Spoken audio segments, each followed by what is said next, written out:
Study IQ IAS, आपका selection हमारा mission. How Indonesia became a Muslim country। Republic of Indonesia दुनिया की सबसे बड़ी आइलैंड कंट्री है, जो 17,000 से भी अधिक आइलैंड से मिलकर बनी है, जैसे सुमात्रा, सुलावेसी, जावा एटसेट्रा। इंडोनेशिया एक मुस्लिम मेजॉरिटी कंट्री है, जहां लगभग 87% पॉपुलेशन मुस्लिम है, यानी इस्लाम यहां का डोमिनेंट रिलीजन है। आपको यह शायद जानकर आश्चर्य होगा कि 1st सेंचुरी AD में ही यहां हिंदुइज्म के इन्फ्लुएंसेस दिखना शुरू हो चुके थे और करीब 6th सेंचुरी AD में यहां बुद्धिज्म का राइज हुआ। इस आर्किपेलागो यानी आइलैंड्स के समूह में कई हिंदू और बुद्धिस्ट एम्पायर्स का राइज और फॉल भी हुआ, जैसे मजपाहित, शैलेंद्र, श्रीविजय एटसेट्रा। इस्लाम का राइज 8th सेंचुरी से शुरू हुआ और आज ये एक मुस्लिम मेजॉरिटी कंट्री है। आखिर ऐसा क्या हुआ जो यहां हिंदुइज्म और बुद्धिज्म धीरे धीरे डिक्लाइन होते गए और इस्लाम देर से राइज होते हुए भी यहां का डोमिनेंट रिलीजन बन गया? दोस्तों, आज की इस कहानी में हम जानेंगे कि किस तरह यहां इस्लाम का राइज हुआ और कैसे एक डोमिनेंट रिलीजन बना। सबसे पहले नजर डालते हैं यहां की प्री इस्लामिक एरा पर। चलिए शुरू करते हैं। Pre Islamic Indonesia. दोस्तों, इस्लाम के राइज से पहले इस आर्किपेलागो में हिंदू रूलिंग क्लास थी, जिनका कल्चर दरअसल एक हिंदू बुद्धिस्ट मिक्स था। इंडोनेशिया में इंडियन एलिमेंट्स का पहला असर इंडियन किंग अशोका के रेन में देखने को मिला। आप भी जानते हैं कि अशोका का रेन 269 से 232 BC के बीच रहा। उनका शुरुआती रूल वॉर्स और एक्सपेंशन का था, लेकिन 250 BC में हुए बैटल ऑफ कलिंग के बाद उन्होंने वॉर्स को त्याग कर बुद्धिज्म और अहिंसा को अपना लिया। उनका एम्पायर वेस्ट एशिया और साउथ ईस्ट एशिया के बीच ट्रेड का इंपॉर्टेंट रूट था। अशोका के बाद 4th सेंचुरी AD के गुप्ता एम्पायर के रेन में हिंदुइज्म का एक तरह से रिसर्जेंस हुआ और गुप्ता पीरियड के पेट्रनेज में हिंदू आइडियाज दूर दूर तक ट्रैवल करने में कामयाब हुए। लेकिन दोस्तों, इंडोनेशिया में हिंदुइज्म के ट्रांसमिशन का मेन कारण था साउथ इंडिया। मॉनसून्स के कारण श्रीलंका और तमिललैंड्स इंडोनेशिया से अच्छी तरह कनेक्टेड रहे। कॉमर्स के साथ कल्चरल और रिलीजियस इंटरैक्शंस भी होते रहे। साउथ इंडिया का इन्फ्लुएंस समय के साथ बढ़ता चला गया। 6th और 7th सेंचुरी में पल्लवास और चोलास का आज के तमिलनाडु और आसपास की टेरिटरीज पर वर्चस्व था। चोलास ने एक पावरफुल नेवी भी बनाई थी और उनकी रेड्स इंडोनेशियन आइलैंड्स तक होती रहीं। इंडिया और इंडोनेशिया के बीच हुई इन्हीं इंटरैक्शंस का नतीजा है कि आज भी इंडोनेशिया के कस्टम्स, लैंग्वेज, आर्ट और आर्किटेक्चर सभी में एक स्ट्रॉन्ग संस्कृत इन्फ्लुएंस देखने को मिलता है। ये तो हुई प्री इस्लामिक एरा की बात। आइए अब जानते हैं इस्लाम के इंट्रोडक्शन और उसके स्प्रेड के बारे में। Introduction and spread of Islam. दोस्तों, इंडोनेशिया में इस्लाम के इंट्रोडक्शन को 3 फेजेस में बांटा जा सकता है। फर्स्ट फेज, जो 622 से 1100 AD तक चला। सेकेंड फेज, जो 1100 से 1500 AD तक चला। और थर्ड फेज, जो 1500 से मॉडर्न टाइम्स तक रहा। आइए जानते हैं फर्स्ट फेज में क्या हुआ। First phase. दोस्तों, पहले फेज में इंडियन ओशन में होने वाले कमर्शियल एक्टिविटीज के बारे में इस्लाम का इंट्रोडक्शन हुआ। दरअसल वेस्ट एशिया और ईस्ट एशिया के बीच ट्रेड 7th सेंचुरी में इस्लाम के राइज से पहले से ही जारी था। यमन और पर्शियन गल्फ के मर्चेंट्स मॉनसून की मदद से मालाबार आते थे। वहां से श्रीलंका और इंडोनेशिया के जावा और सुमात्रा आइलैंड्स तक उनकी जर्नी होती थी। इस्लाम के शुरू होते ही ये ट्रेड फलने फूलने लगा। अरब और पर्शियन मुस्लिम मर्चेंट्स ने इंडिया, ईस्ट अफ्रीका, इंडोनेशिया और चाइना के बल्क ट्रेड पर अपना कब्जा कर लिया। धीरे धीरे इन मर्चेंट्स की कॉलोनीज बनने लगी और 750 AD से 1100 AD के बीच इंडियन ओशन रिम में ये कॉलोनीज साइज और प्रॉस्पेरिटी में बढ़ने लगी।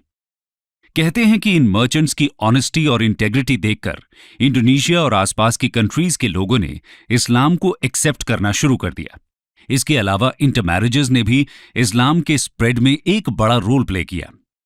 यहां एक इंटरेस्टिंग बात यह थी कि इन मर्चेंट्स ने अपने कस्टम्स और कल्चर को लोकल पॉपुलेशन पर फोर्स नहीं किया। बल्कि वहां की लोकल कल्चर को अडॉप्ट करने के साथ साथ इस्लाम की डॉक्ट्रिन्स को भी इंट्रोड्यूस किया। और इस तरह से मुस्लिम्स की पोजीशन सोसाइटी में प्रिविलेज्ड हो चुकी थी। इस फर्स्ट फेज में अरब और पर्शियन मर्चेंट्स द्वारा लाए गए इस्लाम में शरिया और फिक्ह का इंपॉर्टेंस ज्यादा था। शरिया इस्लाम लॉ को कहा जाता है और फिक्ह में शरिया लॉ के एक्सप्लेनेशंस होते हैं। यानी ओवरऑल देखा जाए तो इंडोनेशिया में जो अर्ली इस्लाम आया वो मेनली एक इंटेलेक्चुअल लेवल का इस्लाम था, जहां इस्लामिक लॉज और डॉक्ट्रिन्स को इंट्रोड्यूस किया गया। हज ने भी इस्लाम के स्प्रेड में एक इंपॉर्टेंट रोल प्ले किया। अब आते हैं सेकेंड फेज पर और देखते हैं कि इस फेज में इस्लाम के स्प्रेड में क्या चेंजेस देखने को मिले। Second phase. दोस्तों, सेकेंड फेज में ही इस्लाम इंडोनेशिया में सबसे वाइडली स्प्रेड हुआ। जहां एक तरफ फर्स्ट फेज मेनली रिचुअल्स और लॉज पर बेस्ड था, वहीं दूसरी तरफ सेकेंड फेज में स्पिरिचुअल इस्लाम की शुरुआत हुई। इंडोनेशियन आर्किपेलागो में इस्लाम का स्प्रेड जियोग्राफिकल ऑर्डर में हुआ, यानी सबसे पहले सुमात्रा, फिर जावा और फिर आगे बढ़ता गया। अरेबिया के एक स्कॉलर शेख अब्दुल्ला आरिफ ने करीब 1100 एडी में सुमात्रा में इस्लाम को इंट्रोड्यूस किया। नॉर्दर्न सुमात्रा के पहले रूलर जिन्होंने इस्लाम को एक्सेप्ट किया वो थे जोहान शाह।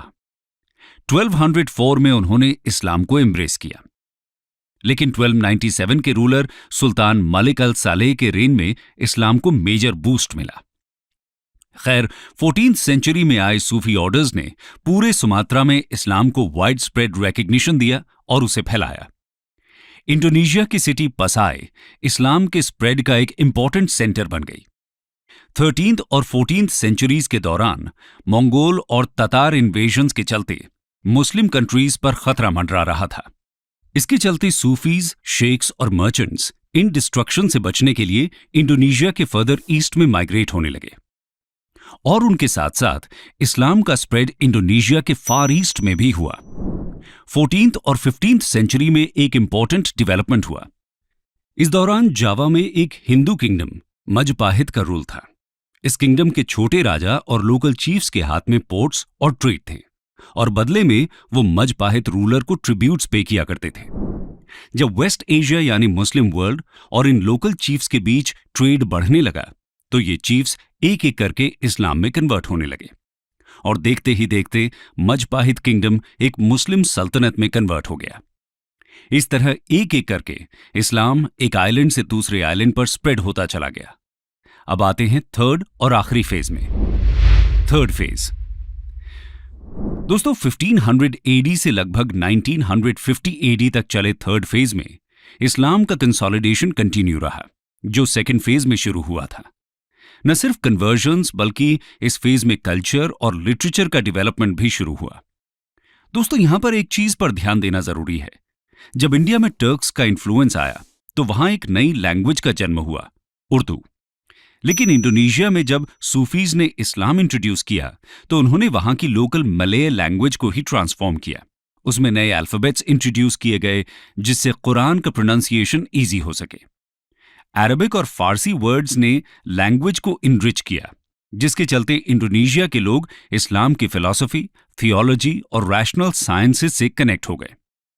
यानी वहां के लोग अब इस्लाम की इंटरनेशनल ब्रदरहुड से डायरेक्टली जुड़ गए और कॉमन मीडियम होने के कारण इस्लाम तेजी से स्प्रेड हुआ। दोस्तों, थर्ड फेज में एक इंपॉर्टेंट डेवलपमेंट और भी हुआ। इस फेज में इंडोनेशिया और आसपास की कंट्रीज में यूरोपियंस का अपीयरेंस हुआ। सबसे पहले पोर्चुगीज आए, जिन्होंने 1512 में मलक्का स्ट्रेट पर कब्जा कर लिया। मलक्का का डाउनफॉल होते ही लोकल स्कॉलर्स इंडोनेशिया के बाकी आइलैंड्स पर भी स्प्रेड होने लगे, जिससे जाहिर है कि इस्लाम भी स्प्रेड होने वाला था।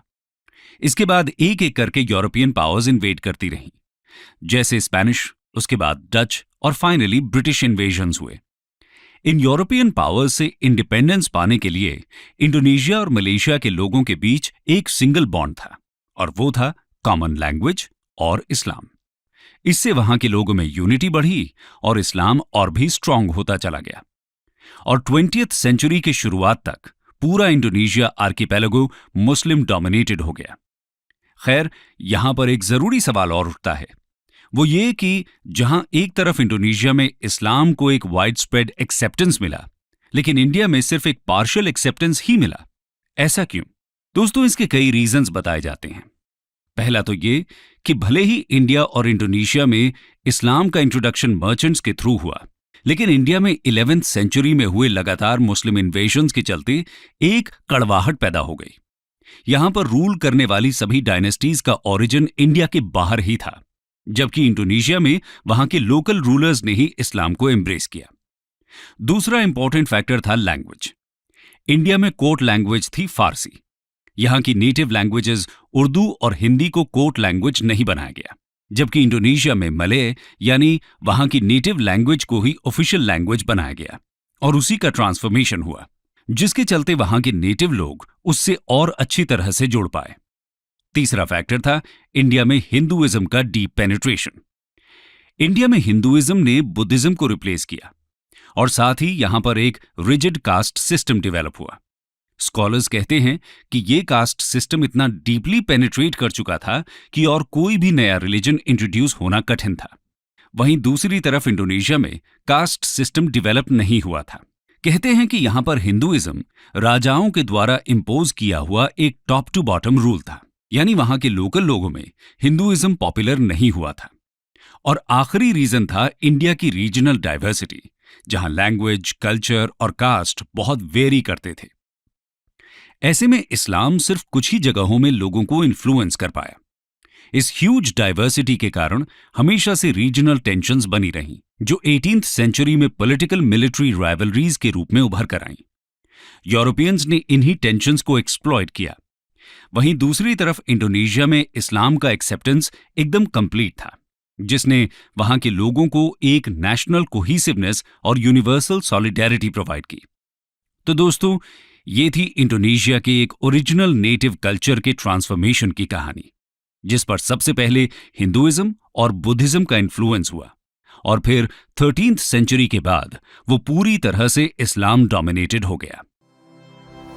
स्टडी IQ IAS, आपका सिलेक्शन हमारा मिशन।